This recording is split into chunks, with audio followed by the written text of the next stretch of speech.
ನಾನು ರಿಯಾಲಿಟಿ ಮಾತಾಡ್ತಾ ಇದ್ದೀನಿ. ಸರ್, ಇದು ಶಾಸಕರು ಬಫರ್ ಝೋನ್ ಅಲ್ಲಿ ಮಾತ್ರ ಬಿಡಿಸಿದ್ದಾರೆ, ಇನ್ನು ಉಳಿದಂತ ರೈತರದ್ದು ಯಾರು ಬಿಡಿಸಿಲ್ಲ ಅಂತ ಹೇಳಿ ಅವ್ರು ಹೇಳ್ತಾ ಇದ್ದಾರೆ ಸರ್. ಅದ್ರ ಬಗ್ಗೆ ಕ್ಲಾರಿಟಿ ಇಲ್ಲ ಅಂತ ಹೇಳ್ತಾ ಇದ್ದಾರೆ ಸರ್. ಈಗ ಲೋಕಸಭಾ ಚುನಾವಣೆ ಬಂದಾಗ KDB ತತ್ತಿರಂತ ಭಾಷಣ ಮಾಡಿದಾಗ ಇವರೇ ತಾನೇ ಚಪ್ಪಾಳೆ ಇಟ್ಟಿರ್ತೀವಿ. ಇವತ್ತು ನಮ್ಮ ವಿರುದ್ಧ ಮಾತಾಡ್ಕೊಂಡು ಹೋಗ್ತಾ ಇದ್ರೆ ಈಗ ಅವರು ಮನವಿ ಕೇಳಕ್ ನಾನು ಹೋಗ್ಬೇಕಾ? ನಮ್ಮನ್ನ ವೈಯಕ್ತಿಕವಾಗಿ ಮಾತಾಡಿದ್ರು ಹೋಗ್ಬೇಕಾ? ಜಮೀನಲ್ಲಿ ಬಿಟ್ಟವ್ರು ಅವರೇ ಕುಂತವ್ರೆ. ಯಾಕೆ ಕುಂತವ್ರೆ ಅಂದ್ರೆ ಇನ್ನ ಅವರು ದರಖಾಸ್ತ ಗ್ರಾಂಟ್ ಆಗ್ಬೇಕು, ಅದು ಕುಂತಿರೋದು. ಎಲ್ಲಪ್ಪ ಬಡವ್ರು ಯಾರು ಕುಂತವ್ರು ತೋರ್ಸಪ್ಪ ನೋಡೋಣ. ಎಲ್ಲಕ್ಕೆಲ್ಲ ರಿಯಾಲಿಟಿ ಹೇಳ್ತೀವಿ ನೋಡಿ, ಎಲ್ಲ ನಮ್ಮ ಪಕ್ಷದ ವಿರುದ್ಧವಾಗಿರೋರು ಅಲ್ಲಿರೋದು. ಎಲ್ಲಕ್ಕೆಲ್ಲ ರಿಯಾಲಿಟಿ ಹೇಳ್ತೀವಿ ನೋಡಿ, ಎಲ್ಲ ನಮ್ಮ ಪಕ್ಷದ ವಿರುದ್ಧವಾಗಿರೋರು ಅಲ್ಲಿರೋದು. ಅಲ್ಲಿ ಸಮಾಜ ಸೇವಕರು ಅಂತೇಳಿ ಹೋದವ್ರು ಹೇಳ್ತಾರೆ, ಚಿಂತಾಮಣಿಯಲ್ಲಿ ಕೈಗಾರಿಕಾ ಪ್ರದೇಶ ಆದ್ರೂ ಇದುವರೆಗೂ ಡೆವಲಪ್ಮೆಂಟ್ ನಾವು ಮಾಡಿಲ್ಲ, ಅಲ್ಲಿ ಬಿಟ್ಟು ಇಲ್ಲಿ ಮಾಡಿ ಇದನ್ನು ಅಧ್ವಾನ ಮಾಡ್ತಾ ಇದ್ದಾರೆ. ಇದ್ರ ಬಗ್ಗೆ ಎಚ್ಚೆತ್ಕೊಳ್ಬೇಕು ಬೇಗ ಶಾಸಕರಾಗಿರ್ಲಿ ಇಲ್ಲಿನ ಜನರು ಅಂತ ಇದ್ದಾರೆ. ಜಂಗಮಕೋಟೆ KIDB ಭೂ ಸ್ವಾಧೀನಕ್ಕೆ ಸಂಬಂಧಿಸಿದಂತೆ ನ್ಯಾಯಸಮ್ಮತ ಪರಿಹಾರ ಒದಗಿಸುವಂತೆ ರೈತ ಸಂಘದ ಹೋರಾಟಗಾರರು ಒತ್ತಾಯಿಸಿದ್ದಾರೆ. ಗುರುವಾರ ಶಿಡ್ಲಘಟ್ಟದಲ್ಲಿ ಶಾಸಕ BN ರವಿಕುಮಾರ್ ಅವರ ಸ್ವಗೃಹ ಕಚೇರಿಗೆ ಭೇಟಿ ನೀಡಿದ ರೈತರು KIDB ವತಿಯಿಂದ ವಶಪಡಿಸಿಕೊಂಡಿರುವ ಭೂಮಿಗೆ ಸರಿಯಾದ ದರ ನಿಗದಿಪಡಿಸಿಲ್ಲ ಎಂದು ಅಸಮಾಧಾನ ವ್ಯಕ್ತಪಡಿಸಿದರು. ಭೂ ಸ್ವಾಧೀನದಿಂದ ಜೀವನೋಪಾಯ ಕಳೆದುಕೊಂಡ ರೈತರಿಗೆ ಸಮರ್ಪಕ ಪರಿಹಾರ ಹಾಗೂ ನ್ಯಾಯಯುತ ದರ ನಿಗದಿ ಮಾಡಬೇಕೆಂದು ಮನವಿ ಸಲ್ಲಿಸಿದರು. ಈ ವೇಳೆ ಮಾತನಾಡಿದ ಹೋರಾಟಗಾರರು, ಭೂಮಿ ನಮ್ಮ ಬದುಕಿನ ಆಧಾರ. ಸರ್ಕಾರ ನಿಗದಿಪಡಿಸಿರುವ ದರ ಪ್ರಸ್ತುತ ಮಾರುಕಟ್ಟೆ ಬೆಲೆಗೆ ಸರಿ ಹೊಂದುವುದಿಲ್ಲ. ಆದ್ದರಿಂದ ತಕ್ಷಣ ದರ ಪರಿಷ್ಕರಣೆ ಮಾಡಿ ರೈತರ ಹಿತ ಕಾಪಾಡಬೇಕು ಎಂದು ಆಗ್ರಹಿಸಿದರು. ಮನವಿ ಸ್ವೀಕರಿಸಿದ ಶಾಸಕ ರವಿಕುಮಾರ್ ರೈತರ ಸಮಸ್ಯೆಯನ್ನು ಗಂಭೀರವಾಗಿ ಪರಿಗಣಿಸಿ ಸಂಬಂಧಿತ ಅಧಿಕಾರಿಗಳೊಂದಿಗೆ ಚರ್ಚಿಸಿ ಸೂಕ್ತ ಕ್ರಮ ಕೈಗೊಳ್ಳುವುದಾಗಿ ಭರವಸೆ ನೀಡಿದರು. ಈ ಸಂದರ್ಭದಲ್ಲಿ ರೈತ ಸಂಘದ ಪದಾಧಿಕಾರಿಗಳು ಹಾಗೂ ಗ್ರಾಮಸ್ಥರು ಉಪಸ್ಥಿತರಿದ್ದು, ಜಂಗಮಕೋಟೆ KIDB ಭೂ ಸ್ವಾಧೀನ ವಶಪಡಿಸಿಕೊಂಡಿರುವ ಹಿನ್ನೆಲೆಯಲ್ಲಿ ದರ ನಿಗದಿಪಡಿಸಬೇಕು ಎಂದು ರೈತ ಸಂಘದ ಹೋರಾಟಗಾರರು ಗುರುವಾರ ಶಾಸಕ BN ರವಿಕುಮಾರ್ ಸ್ವಗೃಹ ಕಚೇರಿಯಲ್ಲಿ ಮನವಿ ಮಾಡಿದರು. ನಮ್ಮ ಶಿಡ್ಲಘಟ್ಟ ವಿಧಾನಸಭಾ ಕ್ಷೇತ್ರದ ಜಂಗಮಕೋಟೆ ಹೋಬಳಿ ಸುಮಾರು 13 ಹಳ್ಳಿಯಲ್ಲಿ ಇವತ್ತು KIDB ಅಕ್ವಿಜೇಷನ್ ಸಂಬಂಧಪಟ್ಟಂತೆ ಇವತ್ತು ನಮ್ಮ ಶಿಡ್ಲಘಟ್ಟ ವಿಧಾನಸಭಾ ಕ್ಷೇತ್ರದ ಜಂಗಮಕೋಟೆ ಹೋಬಳಿ KIDB ಜಮೀನುಗಳ ರೈತರ ಪರವಾಗಿ ಹೋರಾಟ ಮಾಡ್ತಕ್ಕಂಥ ರೈತ ಸಂಘದವರು ಅಧ್ಯಕ್ಷರುಗಳು ಮತ್ತು ಪದಾಧಿಕಾರಿಗಳು ರೈತರು ತಾವೇನಿವತ್ತು ಬಂದು ತಮ್ಮ ಒಂದು ಸಮಸ್ಯೆಗಳನ್ನ ಇವತ್ತು ನಮ್ಮ ಗಮನಕ್ಕೆ ತಂದಿದ್ದೀರ.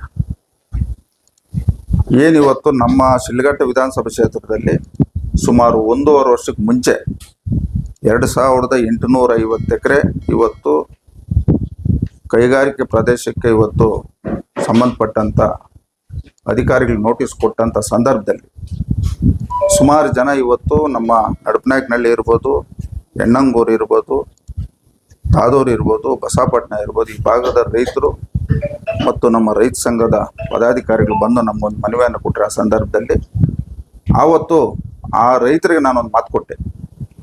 ಇವತ್ತು ಈ ಒಂದು ಕ್ಷೇತ್ರದ ಸ್ವಾಭಿಮಾನ ಮತದಾರರ ಒಂದು ಆಶೀರ್ವಾದದಿಂದ ಇವತ್ತು ನಾನು JDS ಪಕ್ಷದ ಒಬ್ಬ ಶಾಸಕನಾಗಿ ತಾವು ಆಯ್ಕೆ ಮಾಡಿದ್ದೀರಾ. ಇವತ್ತು ಸರ್ಕಾರದ ವಿರುದ್ಧವಾಗಿರ್ತಕ್ಕಂಥ ಶಾಸಕರಾಗಿದ್ದು ಇವತ್ತು KIDB ನಿಲ್ಲಿಸ್ತಕ್ಕಂಥ ಶಕ್ತಿ ನಮಗಿಲ್ಲ, ತರ್ತಕ್ಕಂಥ ಶಕ್ತಿ ಈಗ ನಮಗಿಲ್ಲ ಅಂತ ಅವ್ರನ್ನ ನಾನು ಅವತ್ತು ಸಂದರ್ಭದಲ್ಲಿ ಹೇಳಿದ್ದೆ. ನನ್ನ ಮುಂದೆ ಇರ್ತಕ್ಕಂಥದ್ದು ಈ ಭಾಗದಲ್ಲಿರ್ತಕ್ಕಂಥ ರೈತರಿಗೆ ಏನೇ ಮಾಡಿ ಆ ಗ್ರಾಮಗಳ ಸುತ್ತಮುತ್ತ ಇರ್ತಕ್ಕಂಥ ಕೃಷಿ ಜಮೀನನ್ನು ಬಿಡಿಸ್ತಕ್ಕಂಥದ್ದು ನಾನು ಪ್ರಾಮಾಣಿಕತೆಯಿಂದ ಪ್ರಯತ್ನ ಮಾಡ್ತೀನಿ ಅಂತ ಆ ಸಂದರ್ಭದಲ್ಲಿ ನಾನು ಅವ್ರಿಗೆ ಮಾತು ಕೊಟ್ಟೆ. ಆ ಮಾತಿನಂತೆ ಇವತ್ತು ನಮ್ಮ ನಡಪನಾಯಕನಹಳ್ಳಿಯಲ್ಲಿ ಸುಮಾರು 200 ಎಕರೆಗೆ ಹೆಚ್ಚಿನಾಗಿ ಇವತ್ತು ರೈತರಿಗೆ ಜಮೀನು ಬಿಡಿಸ್ತಕ್ಕಂಥದ್ದಾಗೈತೆ.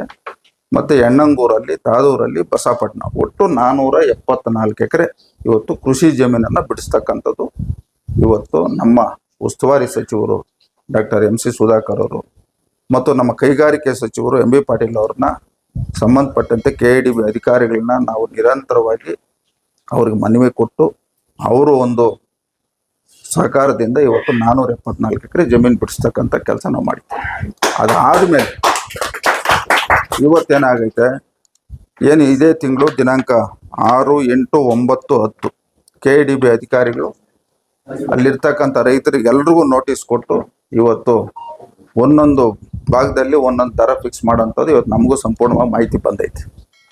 ಈ ಇವ್ರ ಬೇಡಿಕೆ ಏನೈತೆ, ಇವತ್ತು ರೈತರಿಗೆ ಇನ್ನೂ ಹೆಚ್ಚಿನ ದರವನ್ನು ಕೊಡಿಸ್ತಕ್ಕಂಥ ಕೆಲಸ ಆಗ್ಬೇಕಂತ ಅವ್ರ ಬೇಡಿಕೆ ನಮ್ಮ ಮುಂದೆ ಇಟ್ಟಿದ್ದಾರೆ.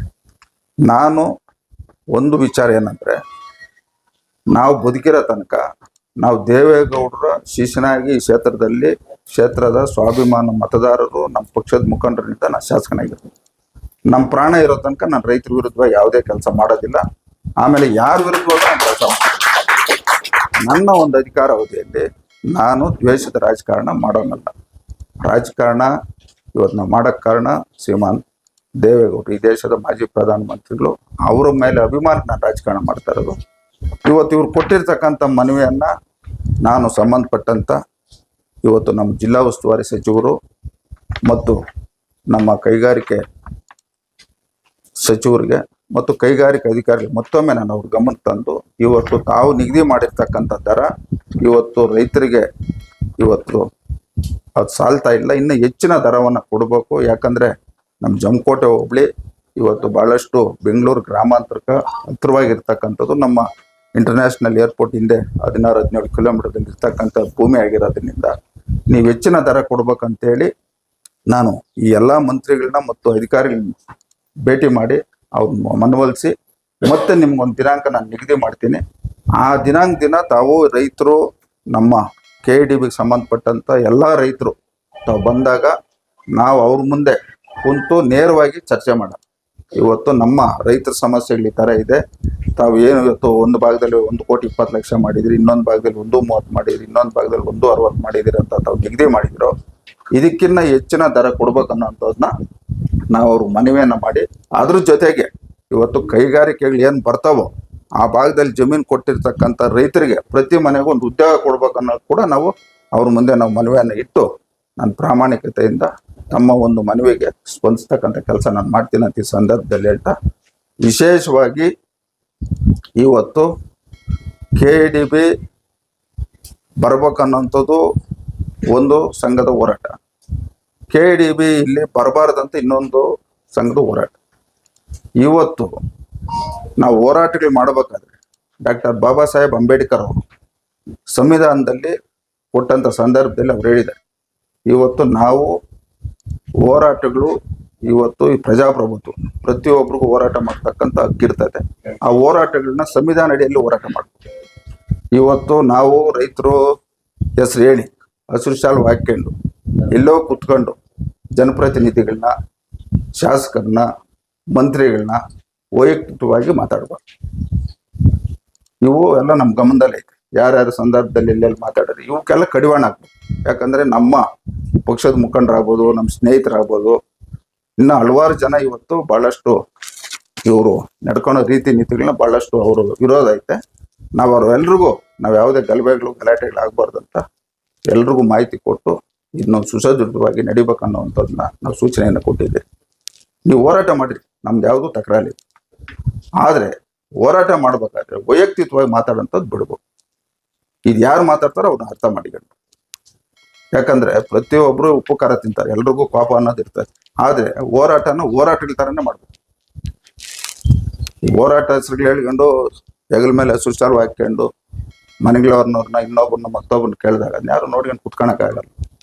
ಇದನ್ನ ದಯವಿಟ್ಟು ಎಲ್ಲರೂ ಗಮನ ಇಡ್ತಾರೆ. ಎಲ್ಲಕ್ಕಿಂತ ಮುಖ್ಯವಾಗಿ ನಾನು ಈ ಕ್ಷೇತ್ರದಲ್ಲಿ ಶಾಸಕನಾಗಬೇಕಾದ್ರೆ ಇವತ್ತು ನಮ್ಮ ಮುಖಂಡರು, ನಮ್ಮ ಮತದಾರ ನಂಗೆ ಆಶೀರ್ವಾದ, ಅವ್ರಿಗೆ ಯಾವತ್ತೂ ನಾವು ಕೆಟ್ಟ ಹೆಸರು ತರೋ ರೀತಿಯಲ್ಲಿ ನಾನು ಆಡಳಿತ ಮಾಡೋದಿಲ್ಲ. ನಾನು ರಾಜಕಾರಣದಲ್ಲಿ ಅಧಿಕಾರಕ್ಕೆ ಆಸೆ ಪಟ್ಟಾಗ್ಬೋದು, ದುಡ್ಡು ಕಾಸೆ ಪಟ್ಟಾಗ್ಬೋದು, ನಾನು ರಾಜಕಾರಣಕ್ಕೆ ಬಂದಿರೋ ನಾನು. ಇವತ್ತು ಕೆಲವರೆಲ್ಲ ಮಾತಾಡಿದ್ದಾರೆ, ಇದೆಲ್ಲ ಭಾಳಷ್ಟು ನೋವಾಗ್ತದೆ. ಈಗ ನಾವು ಮಾತಾಡ್ಬೇಕಾದ್ರೆ ನಮ್ಮ ಮುಖಂಡರು, ನಮ್ಮ ಸ್ನೇಹಿತರು ಅವರೇ, ನಾವು ಎಷ್ಟು ಬೇಕಾದ್ರೂ ಮಾತಾಡ್ತೀವಿ. ಆದರೆ ಕೆಲವರು ವೈಯಕ್ತಿಕವಾಗಿ ಮಾತಾಡ್ತಾರೆ. ಇದು ನಿಲ್ಲಿಸ್ಬೇಕು.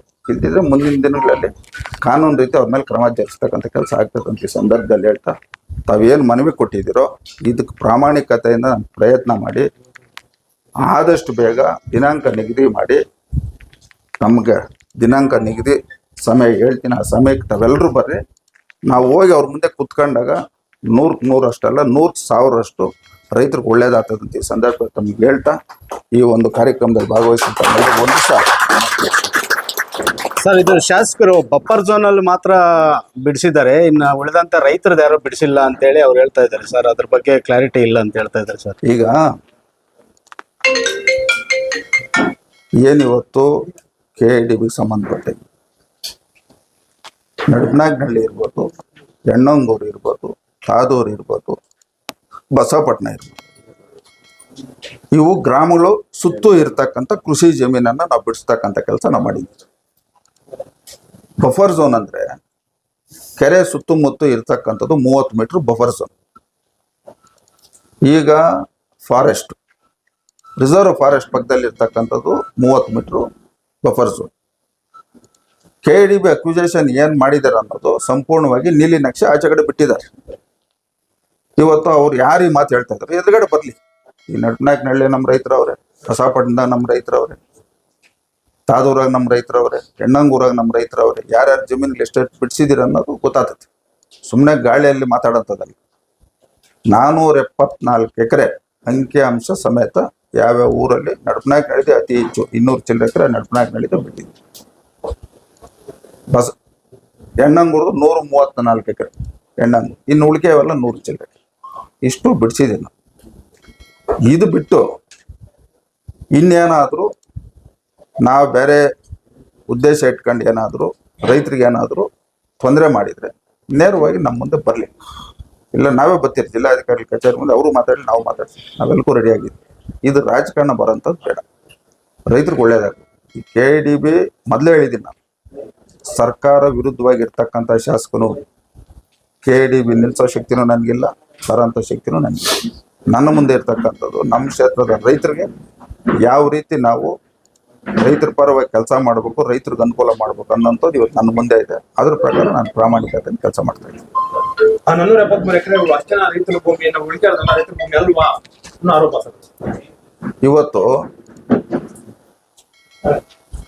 ವಾಸ್ತವಾಂಶ ಮಾತಾಡ್ಬೇಕಾದ್ರೆ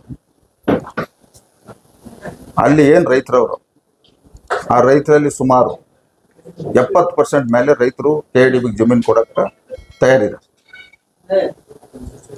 ಒಂದು 30% ನಾವು ಕೊಡಲ್ಲ ಅಂತ ಹೇಳೋಂಥವ್ರು ಇದ್ದಾರೆ. ಇವೆಲ್ಲಗಿನ ಮಿಗಿಲಾಗಿ ಏನು 719 ಎಕರೆ ಸರ್ಕಾರಿ ಗೋಮಾಳ ಐತಲ್ಲ, ಈ ಗೋಮಾಳದಲ್ಲಿ ಅರ್ಜಿಗಳು ಹಾಕೊಂಡಿದಾರಲ್ಲ, ಇನ್ನ ಅವ್ರಿಗೆ ದರ್ಖಾಸ್ತು ಕಮಿಟಿಯಲ್ಲಿ ಮಂಜೂರಾಗಿಲ್ಲ. ಇವ್ರದ್ದು ಹೋರಾಟ ಇದೆ, ರೈತರದಲ್ಲ. ಇವರು ಗೇಣಿ ಅರ್ಜಿ ಹಾಕೊಂಡಿದಾರಲ್ಲ 57, 53, ಇವ್ರದ್ದು ನಮ್ಗಿನ್ನ ಮಂಜೂರಾಗಿಲ್ಲ ಅಂತೇಳಿ ಅವ್ರದ್ದು ಹೋರಾಟಗಳಿದೆ. ಇನ್ನೊಂದು ಭಾಗ ಒಂದೈತೆ, ಅವ್ರೇನ್ ಹೋರಾಟ ಮಾಡ್ತಾರ ನಮ್ಗೆ ಗೊತ್ತೈತೆ, ಅದನ್ನ ಮಾತಾಡೋದು ಬೇಡ. ಆ ದರಖಾಸ್ತು ಭೂಮಿ ಕೊಟ್ಟು ಮಂಜೂರು ಮಾಡಿದ್ರೆ ಸರ್ಕಾರ ಅಲ್ವಾ, ಯಾಕೆ ಮಾಡ್ಬೇಕಾಗಿತ್ತು ಅವತ್ತಿನ ದಿವಸ ಅನ್ನೋ ಆರೋಪ. ಮಂಜೂರು ಆಗಿಲ್ಲ, ಮಂಜೂರು ಮಾಡ್ಬೇಕಂದ್ರೆ ಅದ್ ನಿಯಮಗಳೈತೆ, ನಿಯಮಗಳೈತೆ. ಈಗ ಒಂದಕ್ಕಿಂತ ಒಬ್ಬ ರೈತನಕ ಮಂಜೂರು ಮಾಡಕ್ ಅವಕಾಶ ಇರುತ್ತೆ. ಆಗಿರೋರ್ಗೆ ಇನ್ನೊಂದ್ ಕಿತ ಆಗಕ್ ಮಾಡಕ್ ಹೋದ್ರೆ ಏನೋ, ಈಗ 1 ಎಕರೆ ಮಂಜೂರು ಆಗಿರೋರು 5 ಎಕರೆ ಜಮೀನಲ್ಲಿ ಅವ್ರು, 2 ಎಕರೆ ಆಗಿರೋರು 10 ಎಕರೆ ಅಲ್ಲಿ ಅವ್ರು. ಇದು ಇಷ್ಟ ಎಕರೆ ಐತೆ. ಇವಾಗ ಇಷ್ಟೆಲ್ಲ ಹೇಳ್ತಾರಲ್ಲ, ಲೋದಾ ಕಂಪ್ನಿಗೆ PSL ಕಂಪ್ನಿಗೆ ಎಷ್ಟು ಎಕರೆ 860 ಎಕರೆ ರಿಜಿಸ್ಟರ್ ಆಯ್ತು. ಏನ್ ಮಾಡ್ತಾ ಇದ್ರು ರೈತ ಸಂಘದವ್ರು ಅವತ್ತು? ಯಾಕೆ ನಿಲ್ಸಲ್ಲ, ಬರ್ಕೊಡ್ತಿಲ್ಲ ಎಲ್ಲ ರೈತರ ಜಮೀನು ಅಂತ ಹೇಳಿ ಅಷ್ಟು ಆಯ್ತಾ? ಕುರುಬೈರನಹಳ್ಳಿ ಸರ್ವೆ ನಂಬರ್ 2 ಒಬ್ಬರಿಗೆ 60 ಎಕರೆ 25 ಕುಂಟೆ ಕೊಟ್ರು, ಎತ್ತೋಗಿರಿ ರೈತ ಸಂಘದವ್ರು. ಆ ಭಾಗದ ರೈತರು ಏನಾಗ್ಯವ್ರೆ, ಕಲ್ಕುಟಕರು ಏನಾಗ್ಯವ್ರೆ.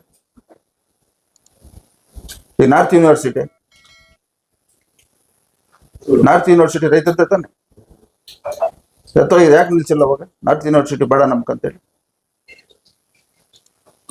ಇವೆಲ್ಲಕ್ಕಿಂತ ಮಿಗಿಲಾಗಿ ತಾತಳ್ಳಿದು ಯಾರು ಆಚಿನವ್ರು ಬಂದು 38 ಜನ ರೈತರದು 58 ಎಕರೆ ರಿಜಿಸ್ಟರ್ ಮಾಡ್ಬಿಟ್ಟು ಯಾರು ಮಾತಾಡಿದ್ರು? 38 ಜನ ರೈತರು ನಾವು ಜಮೀನು ಉಳಿಸ್ತಕ್ಕಂಥ ಕೆಲಸ ನಾನು ಮಾಡಿದ್ರಿಲ್ಲ. ನಾವು ನಮಗ್ ಬಂದಿದ್ರು 1 ಎಕರೆಗೆ 2 ಲಕ್ಷ ಕೊಡ್ತೀರಿ ಅಂತೇಳಿ, 1 ಕೋಟಿ ಕೊಡ್ತೀರಿ ಖಾತೆ ಮಾಡಿಸ್ರಿ ಅಂತ. ಮಾಡಿಸ್ಬಿಟ್ರೆ ನಾವು ಮಾಡ್ಸಿರೇನಪ್ಪ? ಜಿಲ್ಲಾಧಿಕಾರಿಗಳು ಭೇಟಿ ಕೊಟ್ರು, AC ಭೇಟಿ ಕೊಟ್ರು, ತಹಸೀಲ್ದಾರ್ ಭೇಟಿ ಕೊಟ್ರು, ಕೋರ್ಟಲ್ಲಿ ಕೇಸ್ ಹಾಕ್ಸಿದ್ರಿ, ನಾವೆಲ್ಲ ಯಾರಿಟ್ರೆ ರೈತರ ಪರವಾಗಿ ಕೆಲಸ ಮಾಡಿದ್ರಿಲ್ಲ. ನಾವು ರೈತ ವಿರೋಧಿನ? ನಾನು ರೈತನೇ, ರೈತರು ಏನನ್ನೋದು ನನಗೂ ಗೊತ್ತಾಯ್ತು. ಸರ್ 37 ದಿನಗಳಿಂದ ನಾವು ಅಹೋರಾತ್ರಿ ಧರಣಿ ಮಾಡ್ತಾ ಇದ್ದೀವಿ. ನಾವು ಹಾಕಿರೋ ಅಂತ ಮತ ಶಾಸಕರಿಗೆ ಹಾಕಿದೀವಿ, ಅವ್ರು ಇದುವರೆಗೂ ಬಂದು ನಮ್ಮ ಮನವಿಯನ್ನು ಸ್ವೀಕರಿಸ್ಕೊಳ್ತಾ ಇಲ್ಲ ಅಂತ ಹೇಳ್ತಾ ಇದ್ದಾರೆ. ಈಗ ಬಂದಿದ್ದಾರಲ್ಲ, ಇವತ್ತು ರೈತ ಸಂಘಟನೆಗಳವ್ರು ಬಂದಿದ್ದಾರೆ. ನಾನು ಜವಾಬ್ದಾರಿ ಅಧಿಕಾರಿ ಇರೋಂಥವ್ರು, ನಾವ್ ಯಾವ ರೀತಿ ಅವ್ರ ಹತ್ರ ನಡ್ಕೊಳ್ಬೇಕು, ನಾವೇನ್ ಮಾಡ್ಬೇಕು ಅನ್ನೋದು ನಮ್ಗೆ ಗೊತ್ತಿರ್ತದೆ. ಇವರು ಉದ್ದೇಶಪೂರ್ವಕವಾಗಿ ಶಾಸಕರ ವಿರುದ್ಧವಾಗಿ, ಸಚಿವರ ವಿರುದ್ಧವಾಗಿ ಹಿಂದೆ ಲೋಕಸಭೆ ಚುನಾವಣೆ ಬಂದಾಗ KDB ತರ್ತಿರಂತ ಭಾಷಣ ಮಾಡಿದಾಗ ಇವರೇ ತಾನೇ ಚಪ್ಪಾಳಿ ತಟ್ಟಿದ್ರು. ನಮ್ಮವ್ರು ತಟ್ಟಿದ್ರೇನಪ್ಪ? ಇವತ್ತು ನಮ್ಮ ವಿರುದ್ಧ ಮಾತಾಡ್ಕೊಂಡು ಹೋಗ್ತಾ ಇದ್ರೆ ಈಗ ಅವರು ಮನವಿ ಕೇಳಕ್ ನಾನು ಹೋಗ್ಬೇಕಾ? ನಮ್ಮನ್ನ ವೈಯಕ್ತಿಕವಾಗಿ ಮಾತಾಡಿದ್ರು ಹೋಗ್ಬೇಕಾ? ಹೇಳ್ರಿ ನೀವು ಹೇಳ್ರಿ. 473 ಎಕರೆ ಜಮೀನಲ್ಲಿ ಕೆಲವು ರೈತರು ದಿವ್ಯಾಂಗ ಬಿಡಿಸಿದ್ರು, ಅದು ತಮ್ಮ ಬೆಂಬಲಿಗರದು ಅನ್ನೋ ಆರೋಪ ಇದೆ. ಈಗ ಯಾರು ಇವತ್ತು ಅಲ್ಲಿ ಸ್ಟ್ರೈಕ್ ಆಗಿ ಕುಂತಿದಾರೋ ಅವ್ರದ್ದೇ ಹೆಚ್ಚಿರೋ ಜಮೀನಲ್ಲಿ ಅವ್ರದ್ದು ಬಿಟ್ಟು ಅವ್ರ ಸ್ಟ್ರೈಕ್ ಆಗಿ ಕುಂತವ್ರೆ. ಬರೀ ನಾನು ಅಂಕಿಅಂಶ ಕೊಡ್ತೀನಿ. ಯಾರು ಇವತ್ತು ಜಮೀನಲ್ಲಿ ಬಿಟ್ಟವ್ರು ಅವರೇ ಕುಂತವ್ರೆ. ಯಾಕೆ ಕುಂತವ್ರೆ ಅಂದ್ರೆ ಇನ್ನ ಅವರು ದರಖಾಸ್ತು ಗ್ರಾಂಟ್ ಆಗ್ಬೇಕು, ಅದು ಕುಂತಿರೋದು. ನಾನು ರಿಯಾಲಿಟಿ ಮಾತಾಡ್ತಾ ಇದ್ದೀನಿ. ಎಲ್ಲಪ್ಪ ಬಡವ್ರು ಯಾರು ಕುಂತವ್ರು ತೋರ್ಸಪ್ಪ ನೋಡೋಣ.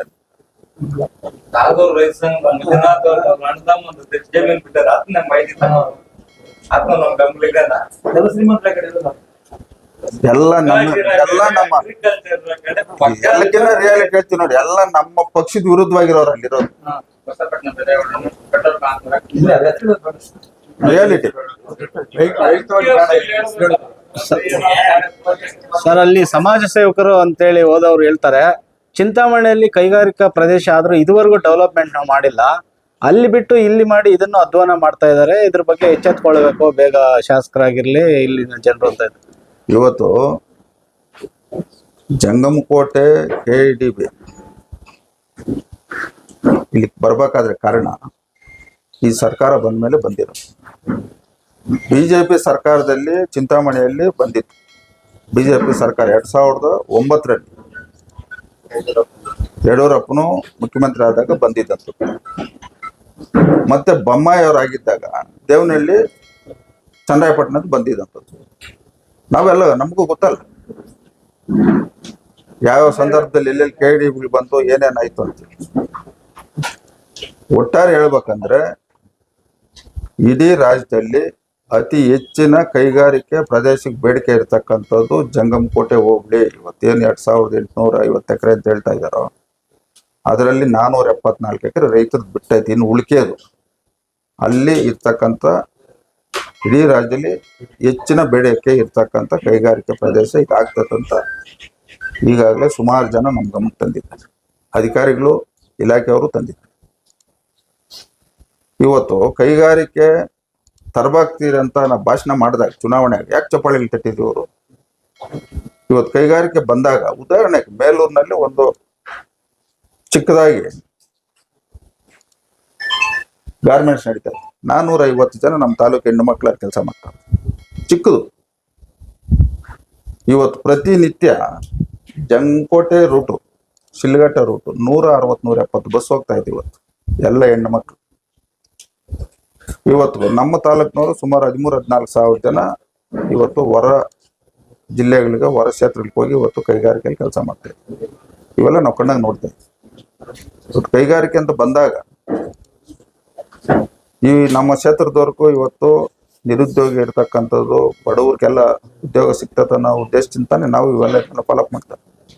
ಯಾವುದೋ ಗಮನದಲ್ಲಿ ಇಟ್ಕೊಂಡು ಈ ರೈತ ಸಂಘಟನೆಗಳವರು ಏನೇನು ಹೋರಾಟಗಳು ಮಾಡ್ಯವ್ರೆ, ಏನೇನು ಮಾಡೋರು ಎಲ್ಲ ನಮ್ಗೆ ಗೊತ್ತೈತೆ. ನಿಜವಾಗಿ ರೈತರ ಪರವಾಗಿ JDS ಪಕ್ಷರು ದೇವೇಗೌಡರು ಕೆಲಸ ಮಾಡಿರೋದು, ಕುಮಾರನ್ ಮಾಡಿರೋದು, ಅವ್ರ ಗಡಿನ ನಾವು ಮಾಡ್ತಾ ಇದ್ವಿ. ದಿಬ್ಬೂರಳ್ಳಿ ಭಾಗದಲ್ಲಿ ಗುಡ್ಡಗಾಡು ಮತ್ತು ಬಂಜರು ಭೂಮಿ ಇದೆಲ್ಲ ಮಾಡ್ಬೇಕಲ್ವಾ? ಜಂಗಮಕೋಟೆ ಭೂಮಿ, ಪರ್ವತದ ಭೂಮಿ ಯಾಕೆ ಮಾಡ್ತಾ ಇದ್ದಾರೆ? ಯಾಕಲ್ಲಿ ರೈತರಿಲ್ಲ? ಗುಡ್ಡಗಳಿದೆಯಲ್ವಾ? ಈಗ ಹೇಳಿದ್ರಲ್ಲ, ಚಿಂತಾಮಣಿ ಇಲ್ಲ ಕೈಗಾರಿಕೆ ಅಭಿವೃದ್ಧಿ ಆಗಿಲ್ಲ ಅಂತ. ಯಾಕಾಗಿಲ್ಲ ಹೇಳು? ಇಂಟರ್ನ್ಯಾಷನಲ್ ಏರ್ಪೋರ್ಟ್ ದೂರ ಇರೋದ್ರಿಂದ ಅದಾಗಿಲ್ಲ. ಈಗ ದಿಬ್ಬೂರಳ್ಳಿ ಭಾಗದ ರೈತರಿಲ್ಲ. ಈಗ ಒಟ್ಟಪ್ಪ ಆಯ್ತು ಹಂಗೆ ಹೇಳ. ಇವತ್ತು ಎಲ್ಲಿ 500 ಎಕರೆ ಜಾಗ ಐತೆ ಸರ್ಕಾರಿ ಜಮೀನು ನಾನು ತೋರಿಸ್ಲಿ, ಶಿಲ್ಘಟ್ಟ ವಿಧಾನಸಭಾ ಕ್ಷೇತ್ರದಲ್ಲಿ ತೋರಿಸ್ಲಿ. ಈಗ ರೈತ ಸಂಘಟನೆಗಳವ್ರು ಅವರು ಇವ್ರು ಹೋರಾಟ ಮಾಡ್ತಾರೆ. ಡೀಮ್ ಫಾರೆಸ್ಟ್ ಮಾಡಿದ್ರಲ್ಲ, ಇಡೀ ಸ್ಟೇಟ್ ಅಲ್ಲಿ ಹೈಯೆಸ್ಟ್ ಆಗಿರೋದು ನಮ್ಮ ಶಿಲ್ಘಟ್ಟ, 15,600 ಎಕರೆ. ಇಡೀ ಜಿಲ್ಲೆಯಲ್ಲಿ 55,000 ಎಕರೆ ಆಗೈತೆ. ಯಾಕೆ ಇವ್ರು ರೈತ ಸಂಘಟನೆಗಳು ಹೋರಾಟ ಮಾಡೋರು ಡೀಮ್ ಫಾರೆಸ್ಟ್ ಯಾಕೆ ಸೇರಿಸಿದ್ರಂತ? ಯಾಕೆ ಹಿಂದೆ ಇದ್ದ ರಾಜಕಾರಣಿಗಳು ಮಾಡಿಲ್ಲ? ತೋರಿಸಿ ನನಗೆ. ಎಲ್ಲ 500 ಎಕರೆ ಸರ್ಕಾರಿ ಗೋಮಾಳ ಜಾಗ ಇರ್ತಕ್ಕಂಥದ್ದು ಇಡೀ ಶಿಲ್ಘಟ್ಟ ವಿಧಾನಸಭಾ ಕ್ಷೇತ್ರದಲ್ಲಿ ತೋರಿಸ್ಲಿ ನನಗೆ.